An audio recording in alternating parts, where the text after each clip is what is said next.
রায়ে আমরা খুবই আনন্দিত যে ত্রিপুরা রাজ্যের অঙ্গনওয়াড়ি কর্মী ও সহায়িকারা পেমেন্ট অফ গ্র্যাচুইটি অ্যাক্ট অনুযায়ী গ্র্যাচুইটি পাবেন। আমরা 2021 সালে সুপ্রিম কোর্টের রায় ছিল যে অঙ্গনওয়াড়ি কর্মী সহায়িকারা গ্র্যাচুইটি পাওয়ার যোগ্য। সেই অনুযায়ী রাজ্য সরকার ইচ্ছা করলে দিতে পারত তখন, কিন্তু দেয়নি।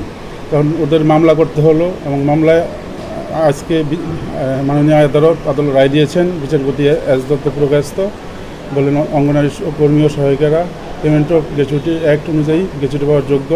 এবং এই রায়ের ফলে শুধু তারাই না, যারা কেস করেছে তারাই না, ত্রিপুরা 10,000 অঙ্গনওয়াড়ি কর্মী সহায়িকা সবাই উপকৃত হবেন এবং আমরা খুবই আনন্দিত। মামলা কে পরিচালনা করে? এটা মামলা করেছেন সিনিয়র আইনজীবী পুরুষোত্তম রায় বর্মন, আইনজীবী সমরজিৎ ভট্টাচার্য, কৌশিক নাথ, আরিতা দেব বর্মা, সুতপা দেব বর্মা, আমরা আমাদের সবাই ছিল।